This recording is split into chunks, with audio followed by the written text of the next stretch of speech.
Maka itu kepada anak-anak di kelas, ingat, kita yang pernah seumur mereka. Ingat tadi itu, sampai Marta yang di belakang, oh kepengen SMA lagi. Padahal dia sudah kuliah. Tadi ibu ngumumkan, kan jadi begitu saya turun, kan ribut. Maunya pulang dengan suara itu. Tapi bukan dulu diumumkan. Begitu diumumkan, sekarang pulang, wah ramainya begitu. Nah, itulah anak-anak. Kita pernah jadi mereka, saudara. Ingat. Maka itu betul firman itu, belajar dari anak. Jadi kalau mulai hari ini semua orang tua membalik hukum ini, kita ini mahasiswanya, dosennya itu mereka. Berani kurang ajar dengan dosen, enggak lulus. Katakan amin. Nah, betul enggak? Maka itu kalau pagi-pagi bangun, saya ngajari banyak keluarga, bilang selamat pagi Prof. Ada anak ini profesor ini. Karena mereka yang ngajar kita. Temukan semua hal yang indah dalam hidup mereka. Kita akan ikuti. Nah, inilah kerendahan hati Tuhan Yesus. Ternyata dia belajar dari murid-muridnya. Oh begini, oh begitu.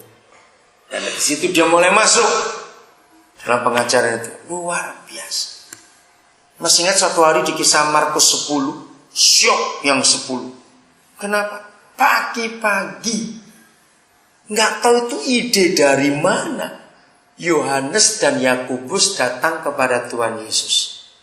Kan muridnya 12. Oke? Begini permintaannya. Guru, ingat, tolong.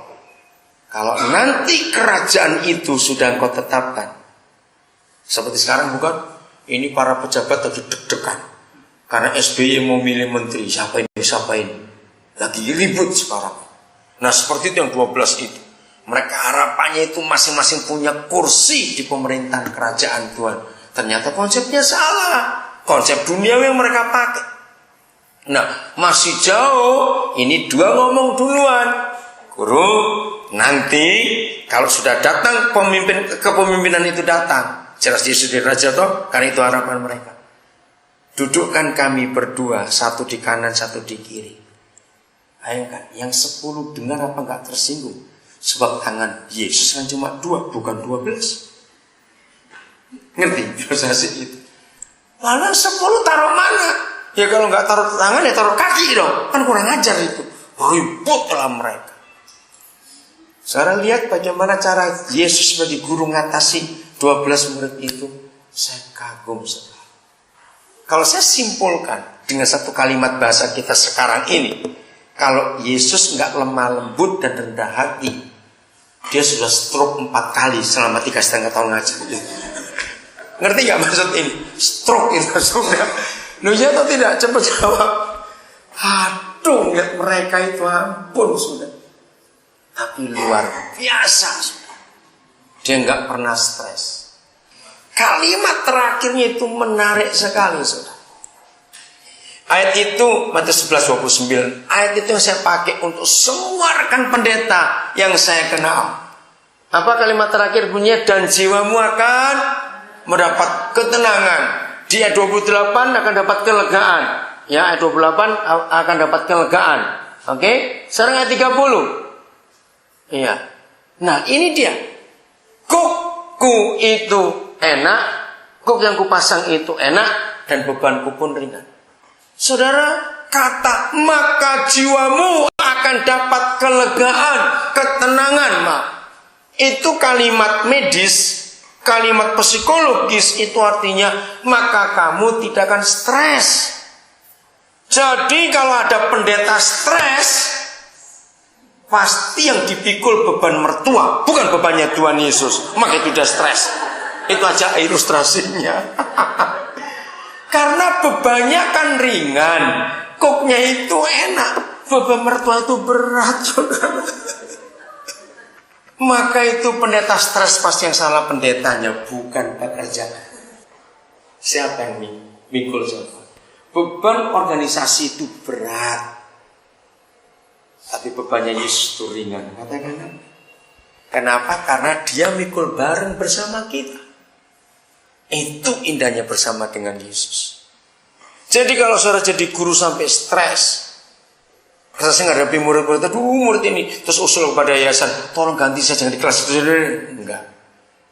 Kalau saudara sampai stres, saudara enggak lemah lembut, enggak rendah hati, enggak fleksibel, tapi saudara memaksakan kehendak, harus begini, harus begitu, stres sendiri. Percayakan firman ini. Siapa yang stres, coba mulai berubah sekarang yang konsekuen. Ya, indah, ikuti saja. Besok yang masuk kelas sukacita, bawa damai sejahtera surgawi, bagikan pada anak-anak. Anak-anak akan lihat senang sekali. Nanti sudah berapa karakter tadi? Saya nggak ngitung itu lagi. 5, soal 5 itu. Kerjakan itu dengan sungguh-sungguh dalam hidup.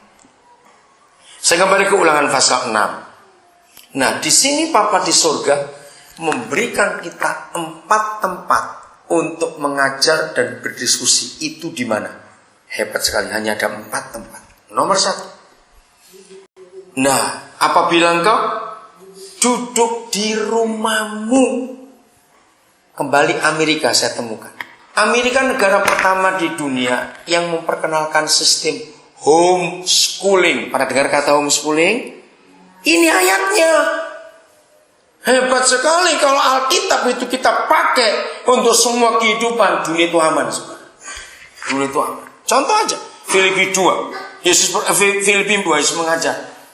Semua masing-masing cari kesenangan orang lain, jangan kesenangan diri sendiri. Kalau itu dipakai aja hidup ini luar biasa. Jadi, menurut Ulangan 6, sekolah terbaik itu bukan di sekolah favorit, tapi di rumah. Dan siapa gurunya? Papa mama.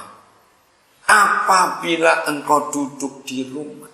Sejak saya ngerti konsep ini, saudara, senakal apa seorang murid, saya akan tetap terima dia. Karena itu adalah impact atau dampak dari rumah di mana dia tinggal. Dan ekspresinya itu di luar rumah. Termasuk guru-guru sekolah minggu, saya pakai ayat ini. Ada anak yang cari perhatian terus. Karena di rumah gak dapat apresiasi. Omongannya gak pernah didengar. Anak itu perlu perhatian. Maka itu sisakan waktu guru-guru, rekan-rekan pendidik. Anak yang bermasalah, minta waktu, usahakan punya waktu, datangi ke rumahnya, kunjungi orang tuanya. Bukan untuk ngurus apa-apa, ajak kerjasama orang tua dengan kita. Nah, saya pakai sistem ini. Mengapa Lukas adalah satu-satunya penulis Injil yang merekam kejadian yang sangat menarik? Dan banyak orang tidak pernah meneliti itu. Yaitu ketika Yesus Tuhan umur 12 tahun. Kenapa ada angka implisit 12 tahun? Mengapa banyak orang yang mencari, ingin tahu, ngapain Tuhan kita ini dari dia lahir sampai umur 30. Lukas adalah satu-satunya penulis Injil yang paling teliti soal umur. Kandungan Elizabeth umur 6 bulan ditulis, itu ada pengaruh. Yesus umur 30 baru melayani, ditulis. Tentang umur dia teliti, karena dia dokter. Dokter membuat resep diagnosa itu sangat dipengaruhi oleh umur. Nah, itu hebatnya. Dengarkan saudara. Saya kagum pada Lukas 2 tentang Yesus umur 12 tahun. Ternyata sejak ribuan tahun yang lalu, yang namanya anak remaja itu pasti bermasalah. Kaget bukan? Boleh gak saya katakan Yesus bermasalah hari itu? Bagaimana gak bermasalah? Ini anak kan kurang ajar. Masa pisah dari orang tua gak bilang-bilang? 2 hari loh mereka cari. Betul gak? 2 hari. Wah, hebat sekali. Di situ saya menemukan. Mengapa semua keluarga, tidak ada keluarga yang tidak akan punya masalah ketika anaknya masuk masa akil balik, pubertas, remaja? Kenapa? Ayatnya di situ. Yesus saja bermasalah, apalagi anak kita.